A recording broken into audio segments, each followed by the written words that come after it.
ಕಾರ್ಮಿಕರ ಬೇಡಿಕೆ ಈಡೇರಿಕೆಗೆ ಆಗ್ರಹಿಸಿ ಪ್ರತಿಭಟನೆ. ರಾಮದುರ್ಗ. ಕಟ್ಟಡ ಕಾರ್ಮಿಕರಿಗೆ ಸಿಗಬೇಕಾದ ವಿವಿಧ ಸೌಲಭ್ಯಗಳನ್ನು ಶೀಘ್ರವಾಗಿ ಒದಗಿಸುವಂತೆ ಆಗ್ರಹಿಸಿ ಕರ್ನಾಟಕ ರಾಜ್ಯ ಕಟ್ಟಡ ನಿರ್ಮಾಣ ಮತ್ತು ಕಾಮಗಾರಿ ಮಜ್ದೂರ ಸಂಘದ ಬೆಳಗಾವಿ ಜಿಲ್ಲಾ ಘಟಕದ ವತಿಯಿಂದ ರಾಮದುರ್ಗದಲ್ಲಿ ಪ್ರತಿಭಟನೆ ನಡೆಸಿ ತಹಶೀಲ್ದಾರ್ ಅವರ ಮೂಲಕ ಕರ್ನಾಟಕ ರಾಜ್ಯ ಕಟ್ಟಡ ಕಾರ್ಮಿಕ ಕಲ್ಯಾಣ ಮಂಡಳಿಗೆ ಮನವಿ ಸಲ್ಲಿಸಲಾಯಿತು. ಕಳೆದ 2-3 ವರ್ಷಗಳಿಂದ ಕಾರ್ಮಿಕರು ಹಾಗೂ ಅವರ ಮಕ್ಕಳಿಗೆ ಸಾಮಾಜಿಕ ಭದ್ರತಾ ಯೋಜನೆಗಳಡಿ ದೊರೆಯಬೇಕಾದ ಹಣವು ಡಿಬಿಟಿ ಮೂಲಕ ವಿಳಂಬವಾಗಿ ಜಮೆಯಾಗುತ್ತಿದೆ. ಆನ್ಲೈನ್ ತಂತ್ರಾಂಶದಲ್ಲಿರುವ ಸಮಸ್ಯೆಗಳನ್ನು ಕೂಡಲೇ ಪರಿಹರಿಸಿ ಸೌಲಭ್ಯಗಳ ಹಣವನ್ನು ಸಕಾಲದಲ್ಲಿ ಕಾರ್ಮಿಕರ ಖಾತೆಗೆ ಜಮಾ ಮಾಡಬೇಕು ಎಂದು ಪ್ರತಿಭಟನಾಕಾರರು ಒತ್ತಾಯಿಸಿದರು. ಬಿಎಂಎಸ್ ಕಟ್ಟಡ ಕಾರ್ಮಿಕರ ಕಚೇರಿಯಿಂದ ತಹಶೀಲ್ದಾರ್ ಕಚೇರಿಯವರೆಗೆ ಕಾಲ್ನಡಿಗೆಯಲ್ಲಿ ತೆರಳಿ ಘೋಷಣೆಗಳನ್ನು ಕೂಗಿ ಮನವಿ ಸಲ್ಲಿಸಲಾಯಿತು.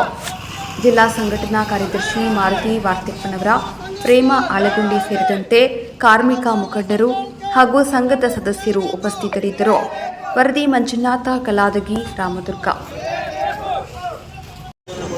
ಅತಿ ಜರೂರವಾಗಿ ಈ ಒಂದು ಸಮಸ್ಯೆಯನ್ನು ಬಗೆಹರಿಸಬೇಕು.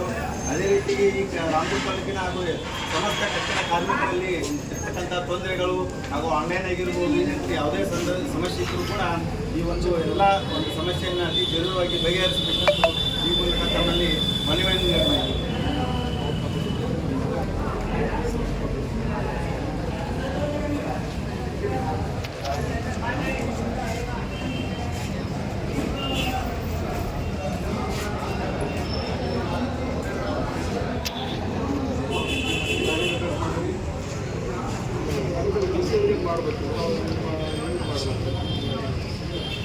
ಎಲ್ಲಿ ಕಳಿಸ್ಬೇಕು ಹೇಳಿ, ಕಾರ್ಮಿಕ ಇಲಾಖೆ ಆಯಿತು. ಡಿಸೋ ಮೂಲಕ ನಮ್ಮ ಕಾರ್ಮಿಕ ಇಲಾಖೆ ಮನೆಗಳು ಮನೆಗಳು ಭಾಳ ಎಲ್ಲ ನ್ಯಾಯದ ಮನೆಗಳು ಇದ್ದಾವೆ.